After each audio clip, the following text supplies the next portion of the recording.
Ladies and gentlemen, boys and girls, welcome to another episode of the Dawg House Podcast. On today's episode, we're going to speak to Chris Hall from the Dogs on Demand podcast as we look at the top 25 preseason rankings that just came out. Also, over the weekend, we got four-star running back Nate Frazier out of California, which was a great pickup for Georgia. Make sure to like, subscribe, and share the podcast. That'll really help us out. Doing today? Hey Trey, good to be with you. You know, we love University of Georgia football, and here we go. The days are counting down. Less than a month. Can you believe that? Less than a month. And it's still, we're in South Georgia and it's like 1,000 degrees down here today. I mean, I don't see how these guys are going to play football in this heat, but they'll make it. They'll make it. Oh yeah, I agree. I think Kirby likes he likes putting them through the heat, putting it through fall camp there. So, and then there's always the indoor option, but Right. I'm sure he likes to put them out there and get them going in the pads, work on that endurance. Yeah, and here in South Georgia, in fact, we'll be covering a preseason game between local high school teams this coming Friday night. Wow. So for me, when high school football gets underway, that's when I really know that we're in football season. We love high school football, and so but Georgia's in camp now. Pro football's already started with the preseason game. So Yeah. Hey, here we go. I'm ready. I'm ready. Can't wait. Yeah, no, wanted to touch right off the start here that the preseason college football rankings just came out. I believe it's the AP poll. Of course, Dogs are on top. So just wanted to get your thoughts maybe on that top five and go from there. Yeah, of course, I'm actually made a list of teams that I think have a chance to win the national championship, and I got it somewhere here in my thing. And of course, Georgia is number one. Now, when you think about that, for a guy like me, I was around in the days. I remember the days when Georgia won that national championship. With Herschel Walker, I remember watching that game. And I know some of the younger folks think, well, wow, you must be old. Well, I've been around for a while, but I remember watching that game. And then for that long drought, to come where Georgia doesn't win the national championship for 40 something years or whatever it was. And then to go back to back, it's just from my perspective, from my viewing of the University of Georgia football program over the years, it really is kind of hard to still believe that Georgia has done that. It's so rare to win a national championship is so difficult in college football. Then to go back to back and then to be number one in the preseason polls, it really is an amazing era that we're in for the University of Georgia. And I was talking with one of the guests on our podcast, about, these being really the good old days for the University of Georgia. It really is that Georgia is in this position to be number one, ranked number one in the country. You got Michigan sitting there at number two. I don't know if Michigan's going to. I don't know. The Big Ten teams, I'm just a little suspect. Big Ten football is good football. It's strong football. Michigan's got a good team. They're going to be good. They're going to be a challenging team. They got a lot of guys returning. They've recruited very well as well. I don't know. You got Georgia, you got Michigan, you got Alabama, you got Ohio State, and then you got LSU. In the top five in the preseason poll. Yeah, that would kind of go along with what I would think would be the top five. But who knows? As we get into the season, any of those teams could stumble. You could have a surprise team like you had TCU last year, come out of nowhere to do what they did. I don't know. I'm glad the Bulldogs are there, and Kirby likes to say that Georgia is the hunter and not the hunted, but I can guarantee you one thing, Georgia's going to be hunted this season, big time. And so I don't know. What do you think? What do you think about that top five? Yeah, I completely agree with it. I do like it. I usually like being under the radar, but obviously after two national titles, you can't hide anymore. But Right. Yeah, looking at that top five, I agree with that. On the Michigan part, I think they got a lot of guys coming back. I think they got I think it might be 10 starters. Got the running backs coming back. I really like McCarthy. Right. But I think if they run into a Georgia team, because if you look in the past, Ohio State, they could really throw it with C.J. Stroud and those wide receivers. Bryce Young that beat Georgia, Right. 2 years ago. That I think Michigan's going to try to line it up and run it at Georgia and try to play the same ball they are. And I don't think they got the squad to do it. So you have to have a dangerous wide receivers and a mobile quarterback that can really throw it to beat Georgia. And I think if you're going to try to match, you know, man ball, as they say, against Georgia and try to run it at them, I think that's a bad thing. And I think that's what they ran into 2 years ago in that, 34-11 beatdown. Yeah. And you had a really mad grizzly bear coming off a bad loss, and you ran into the wrong dog that day. So Yeah, that's true. but That's true. I still wonder how TCU beat Michigan. I still wonder how Michigan lost to TCU. Yeah. TCU obviously so overwhelmed and outmanned by Georgia in the national championship game. I really think Michigan had the better team, but I don't know. I still kind of look at that game and scratch my head and say, what in the world? How exactly did that happen? But TCU had a game, they had their game, but then of course they met Georgia, and the rest, as we say, is history. And but here's my team. I put some teams that I think possibly could win the national championship in 2023. And see what you think about this list. I got Georgia at number 1. Sure. Got Michigan at number 2. I have Florida State on my list as a team that possibly could do something magical in 2023. I have Ohio State. I have USC. The Trojans, they've got talent. Now, if their defense can possibly rise to the occasion, that's going to be a tough squad. I have Alabama. I have LSU. I have Tennessee. I know, in the Eastern Division of the SEC, we like to talk about Tennessee's failures, but they're a decent squad and they do have some talent. And then I have Penn State. I think Penn State's going to be a team to reckon with. Then I have Washington, Clemson, and Oregon. What do you think about that list? Some of those teams are on the top, in the top 25 in the college poll. But for me, I'm just looking at that list of teams as possibly, being having an outside shot to at least make the playoffs in 2023. What do you think? Yeah, completely agree. Here was my top 4 or 5. I was thinking about it recently. So I do have Georgia. I think Michigan's going to be in there. I think Michigan's going to be Ohio State again. The reason why Ohio State had lost a lot on the offensive line. You got Kyle McCord, which is an unproven quarterback. I know they have Marvin Harrison Jr. and some really skilled wide receivers. I'm not really sure about the quarterback position, even though Ryan Day always usually coaches up some really great quarterbacks. So I'm going to put Michigan at 2. I think Alabama is going to take another step back. I know it's Nick Saban, and you can't count them out, but they've got quarterback problems too. We all know that the quarterback position is very important. So I think they could possibly lose 2 games. I'm going to say LSU and maybe Texas or Texas A&M. I know that's a lot. I like LSU winning out of the West. That's not really a big hot take. I think Brian Kelly's really building something there. Got a lot of guys back. Got Jaden Daniels, and then the Nussmeier kid's a great backup if he struggles. And I do like that Florida State. That is one. I think they got something doing really well down there. Also getting a big time commit, which they had this weekend. I thought he was all dog with KJ Bolden, so that was a good thing. So they're doing things in Tallahassee.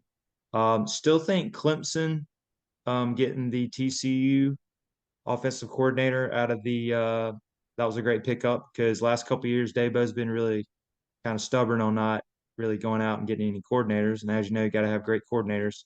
So I see Clemson doing in there. So that would be kind of like my top 4 or 5. But I really do like your list. I think Oregon could be really good with Bo Nix. Dan Lanning's building something there out of the West. We'll get into that later. Pac-12 is a mess, obviously, going forward. But yeah, that's some teams I like. Yeah, and it's just going to be fun. I mean, college football is fun. It's football and it's fun. And, and somewhere down the line, you're going to have a team like TCU that nobody, is looking at now as a hot team. And somewhere down the line, you have it every year. Some team comes out of nowhere to make some noise. Doesn't necessarily mean they're going to win the national championship, but, they elevate themselves. And so for me, college football is just a lot of fun, and I'm ready to roll. And I like it when Georgia wins, obviously, but it's just a lot of fun. A lot of fun. Oh yeah. And speaking of TCU, I believe they were 5-7 the year before, 2021, and then went to the national title game. It was under 500. I think they even missed a bowl the year before. So yeah, you think it happened. And then speaking of that, because we were just talking about it, how about what do you think about the realignment of the conferences? It's getting a little crazy. All the teams coming in. Want to get your thoughts on that? I believe last week Oregon, Washington, Colorado's all moving away from the Pac-12. Yeah, I'm a traditionalist. Same here. All of this, the NIL stuff, and all the things that are happening with the transfer portal and that kind of thing. For a traditionalist like me, it's kind of like, what's going on in college football? And I kind of made a list of where the conferences are. For instance, for the ACC, no plans for the next two seasons as far as I know to add teams. Now you got Florida State down there saying, hey, wait a minute, we need more money, or we probably would be better off in a different conference. I don't know about that, but it looks like the ACC is going to kind of stand pat for maybe the next couple of years. Then you have the Big Ten. In 2023, the Big Ten is going to stay the same, but in 2024, you have, you'll have Illinois, Iowa, Indiana, Maryland, Michigan State, Minnesota, Nebraska, Northwestern, Ohio State, Oregon, Penn State, Purdue, Rutgers, UCLA, USC, Washington, and Wisconsin in the Big Ten.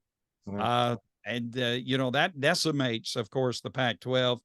In the Big 12, you've got teams coming in the Big 12 out of the Pac-12. The Pac-12 has this year 12 teams, but next year, after all of those teams leave the conference and go to the Big 10 and to the Big 12, you're going to have 4 teams left in the Pac-12. You'll have Cal, Oregon State, Stanford, and Washington State. And of course, in the SEC, you have Oklahoma and Texas coming into the conference. It's just, and it's all about money. I mean, really, if you just look down at the bottom line, it's really all about money, and I can understand that. And I don't know if it's necessarily about prestige or making the playoffs, because it's going to be difficult for some of these teams to get, to win. But you have the playoffs expanding. I don't know. It's just things are changing in college football since the pandemic. We've had the NIL thing come, and we have the transfer portal come in, and then we've got the conference realignments coming in. It's just it's different in college football these days. I don't think it's necessarily bad. I'm just a traditionalist. I like the way it's been, but I don't think what's happening is necessarily bad. You kind of wonder, is the SEC going to add, some teams beyond Texas and Oklahoma? You kind of wonder about that. Could Florida State be a candidate for the SEC? I haven't heard a lot about that, but maybe a team like Central Florida. I mean, it's nothing is beyond the realm of possibility now, don't you think? Is the way things are going in college football. Yeah, I completely agree. I think it's going to end up. I'm more of a traditionalist as well. I'm going to miss the SEC East and the West. They're going to be leaving after this year, and that's going to be interesting. I think it's going to end up being these mega conferences, almost like I've been saying NFL Junior. You might have 32 to 40 teams, and they kind of battle it out. And then the mid majors are going to really take a beating, and I don't even know if they won't have an athletic program, or at least one on the college football. That'll be kind of sad. So it is all about money. It's getting kind of greed, but like I said, I kind of stressed about it at first, but I'm just enjoying our ride as a Georgia fan. I think we're going to be competitive every year. I think going to the 12-team playoff, you can pretty much punch us in there. God forbid anything happens each year, we'll be competitive. So as a Georgia fan, I'm happy, but things are changing. But sometimes. Yeah, I mean, speaking of the Georgia program, I think back. I remember Preston Rattlehuber playing for the University of Georgia. Now, you folks may have to Google that and say, who in the world was that? He was a quarterback for the University of Georgia. And I remember, the when Vince Dooley became the coach. And so college football was stable in the way it's been for a long time. And now it seems like, and it seemed to have coincided with the pandemic, how all of this stuff has rapidly changed in college football. And now you got high school kids being represented by agents, and you got a high school kids signing NIL deals. And I'm not against all of that. I'm a traditionalist, but I'm not against all of that. It's just different. Give me a year or two, to get used to this. And, it's just a different world, but I'm with you. Georgia is there. The way Georgia is recruiting, my goodness, the best team that Kirby Smart will have at Georgia so far may yet be in the future, even with 2 national championships, on the under his belt. His best team may be even next year or the year after. And so these are good times for Georgia, and I'm ready. I'm ready to roll. Let's do it again. Let's do it again. Can't wait. Three-peat, 3 for 2023 is coming. Yeah. Amazing. Of course, if Georgia loses somewhere down the line, if Georgia stumbles and lose, it's going to devastate us for a little while. Hey, but even one loss is not going to knock you out, Oh, yeah. And you got some teams lurking out there in the SEC East. I think that the Tennessee game, obviously, in Knoxville, that's, if Georgia stays undefeated, and if Tennessee by that time is undefeated, that's going to be a huge game, rivaling the game last year. Georgia traveling to Auburn, Hugh Freeze is a good coach. He's a good X's and O's kind of guy. Yes. And he's gotten some good players there at Auburn. I don't think anywhere near the roster that Georgia has, but that's going to be a challenging game. And South Carolina, and Florida, I think is going to have I think they're going to have another down year this year, but you give them time. Billy Napier is a good coach, and he's going to recruit well. It's unless Georgia just really stumbles somewhere down the line, I anticipate maybe a 3rd undefeated regular season for Georgia. But hey, and I'm a nervous wreck when these games come along. And I'm from the Larry Munson school of pessimism when Georgia played. Larry Munson used to think, as Samford University could beat Georgia, and Vince Dooley was the same way, and so I always felt like, oh no, Georgia's got to play this team or that team. But hey, Georgia's got, these are good times. These are good times indeed. It is for I have that Muncisms too. I kind of come from that, is anybody can win, anything could happen, but especially during the Rick years, you'd always maybe drop some of those you're not supposed to. But I feel like Kirby, he's got them, usually can get them up and get them focused. So yeah. And stressing about the games, I'd like to give a shout out to our sponsor here, VivaTequilaSeltzer.com. If you're at the tailgate, if you're at the pool, which I did actually drink a couple of these this weekend, live long, live well, live it up. For 20% off, you can put Hustle20 to get 20% off. VivaTequilaSeltzer.com. That's our great sponsor. So please check that out. But yeah, and then the next one, I know we were talking about recruiting earlier. Georgia got another great recruiting win over the weekend. I want to get your thoughts on that. Yeah, I mean, this was a highly sought after recruit that Georgia picked up, Nate Frazier from out in California. Georgia's been doing good with their California recruiting, especially for running backs. Nate Frazier. Now, physically he's not. Now he's all muscle. Oh my goodness, he's all muscle. But physically he's 5'11", 208. So he's not like of course for a running back you don't need to be huge. But this guy, he is so fast and he is so talented. He's the number one running back as far as all-purpose running back in the 2024 class. He had a lot of schools: Alabama, Oregon, Auburn, Cal, Colorado, Miami, Penn State, USC. All these guys were trying to get Nate Frazier. And the number 4 running back in his class, number 51 nationally, according to the ranking the services.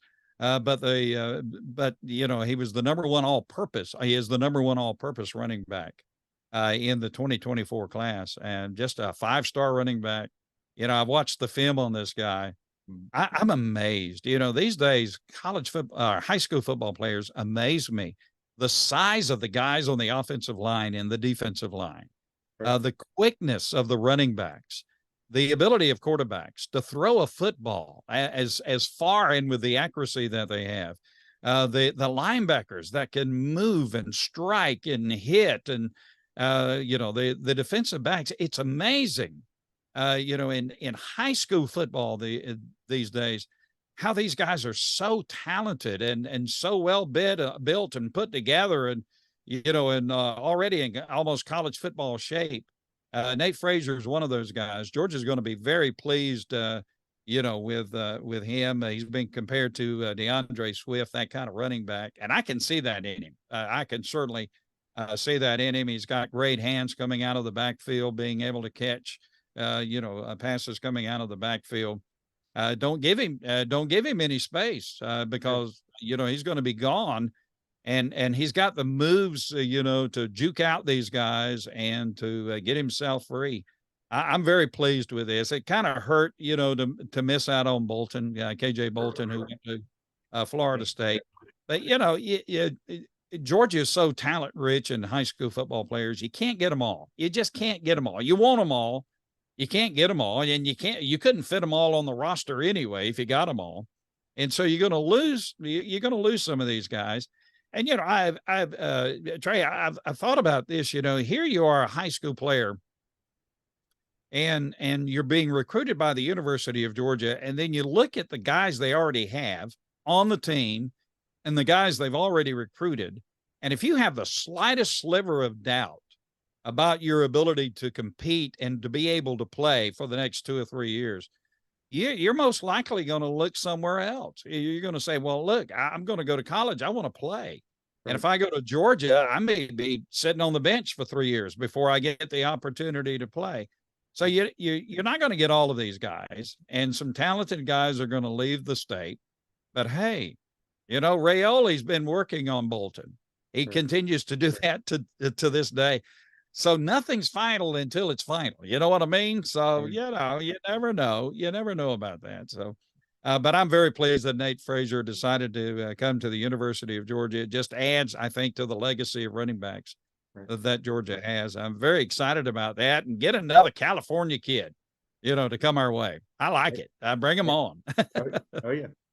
That's great. Yeah, great to get him. Third running back in the class. I think there's Dwight Phillips and Chauncey Bowens. That adds depth. Yeah. I do see the DeAndre Swift comparison. I kind of saw a little bit of James Cook out of the backfield too. Yes. Kind of slick. And he's don't let him break one. I saw on the video. I watched a little bit of video too. I think he had a couple 100-yard, 9,500-yard runs, which is impressive. And then the KJ Bolden. That one was interesting. I think it maybe came down to NIL at the very end. I know he did Auburn. He was very interested in Auburn, but the fact that he visited Georgia like 16 times in the last year or two, and they say Kirby Smart was heavily involved. He really wanted this one.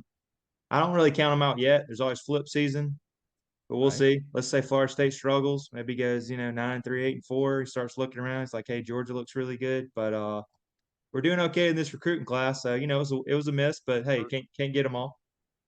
Yeah, Georgia's #1 recruiting class in the 2024 cycle by all the rankings, and On3 has them really, really, way in front as far as the rankings are concerned. And it looks like Georgia's going to end up with the #1 recruiting class again. And for all of the offensive players that Georgia is getting, which are very impressive, I'm impressed with the offensive line and the defensive line recruits that Georgia has. I mean, these are massive guys, and you watch film on these guys, and they're fast and they're agile and they can move, and they're high schoolers, and you can just imagine what they're going to be like when they get in the weight room at Georgia and they begin to get coached up by the Georgia staff, and they get into that nutrition that they're going to get at the University of Georgia.